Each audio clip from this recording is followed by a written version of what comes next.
এটিএমত ভৰাবলৈ দিয়া টকা লৈ উধাও হ'ল কৰ্মচাৰী। ভাৰতীয় ষ্টেট বেংকৰ 4 কোটি লুণ্ঠন। বহুজাতিক প্ৰতিষ্ঠান হিটাচীৰ কৰ্মচাৰীৰ ভয়ংকৰ কাণ্ড। গুৱাহাটী মহানগৰীত দিনে দিনে বৃদ্ধি পাইছে অপৰাধজনিত ঘটনা। এইবাৰ এটিএমত টকা ভৰাবলৈ আহি লুণ্ঠন কৰিলে 4 কোটিকৈ টকা। বহুজাতিক প্ৰতিষ্ঠান হিটাচীৰ কৰ্মচাৰীয়ে কৰিলে এই ভয়ংকৰ কাণ্ড। জানিব পৰা মতে ভাৰতীয় ষ্টেট বেংকৰ লগত টাই আপ আছে এই বহুজাতিক প্ৰতিষ্ঠান হিটাচীৰ, যাৰ বাবে এটিএমত টকা ভৰোৱাৰ দায়িত্বত আছিল এই বহুজাতিক প্ৰতিষ্ঠানটো। কিন্তু এইবাৰ নাৰেংগীৰ বীৰকুছিৰ এটা এটিএমত ধন থোৱাৰ পূৰ্বেই সেই ধন লৈ উধাও হ'ল হিটাচীৰ কৰ্মচাৰী।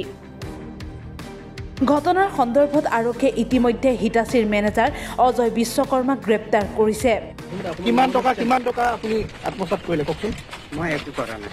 আপোনাৰ কোম্পানী মোক 4 কোটি টকা আপুনি ক'ত লৈ গ'ল?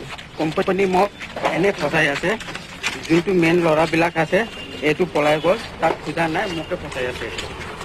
আপুনি মই এটিএম ব্ৰাঞ্চ মেনেজাৰ হয়, মোৰ হাতত কেছ নাথাকে। নহয়, আপোনাৰ দায়িত্বতহে আছিল পইচাখিনি। মোৰ দায়িত্বত নহয়, এইটো গোটেই অফিচৰ দায়িত্ব, অকল মই নহয়, মই অকল নাছিলোঁ তাতে। আপোনাৰ লগত আৰু কোন কোন আছিল? সেইকেইটা ল'ৰা কোন? এইটো আপুনি অফিচত সোধক, বাবুল চন্দ্ৰ দাস বুলি আছে, এৰিয়া হেড, তাক সোধক, সি জানে গোটেইগিলা। এই ঘটনাৰ লগত জড়িত আন 3জনক চিনাক্ত কৰিবলৈ সক্ষম হৈছে দিছপুৰ আৰক্ষী। কিন্তু স্মাৰ্ট আৰক্ষীৰ নাকৰ তলতে কেনেকৈ দিন দুপৰতে 4 কোটিকৈ টকা লুণ্ঠন কৰিব পাৰিলে সেয়াহে আচৰিত কথা। গুৱাহাটীৰ পৰা গৰিমা শৰ্মাৰ সহযোগত নিউজ ডেস্ক, টাইম 8। কিমান টকা আপুনি আত্মসাৎ কৰিলে কওকচোন? মই একো কৰা নাই। আপোনাৰ কোম্পানী মোক 4 কোটি টকা আপুনি ক'ত লৈ গ'ল? কোম্পানী মোক এনে ফচাই আছে, যোনটো মেইন ল'ৰাবিলাক আছে এইটো পলাই গ'ল, তাক খোজা নাই, মোকে ফচাই আছে।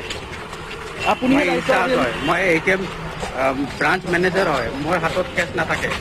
নহয়, আপোনাৰ দায়িত্বতহে আছিল পইচাখিনি। মোৰ দায়িত্বত নহয়, এইটো গোটেই অফিচৰ দায়িত্ব, অকল মই নহয়, মই অকল নাছিলোঁ তাতে। আপোনাৰ লগত আৰু কোন কোন আছিল? সেইকেইটা ল'ৰা কোন? এইটো আপুনি অফিচত সোধক, বাবুল চন্দ্ৰ দাস বুলি আছে, এৰিয়া হেড, তাক সোধক, সি জানে গোটেইগিলা। কিমান টকা আপুনি আত্মসাৎ কৰিলে কওকচোন? মই একো কৰা নাই। আপোনাৰ কোম্পানী মোক 4 কোটি টকা আপুনি ক'ত লৈ গ'ল? কোম্পানী মোক এনে ফচাই আছে, যোনটো মেইন ল'ৰাবিলাক আছে এইটো পলাই গ'ল, তাক খোজা নাই, মোকে ফচাই আছে। আপুনি মই এটিএম ব্ৰাঞ্চ মেনেজাৰ হয়, মোৰ হাতত কেছ নাথাকে। নহয়, আপোনাৰ দায়িত্বতহে আছিল পইচাখিনি। মোৰ দায়িত্বত নহয়, এইটো গোটেই অফিচৰ দায়িত্ব, অকল মই নহয়, মই অকল নাছিলোঁ তাতে।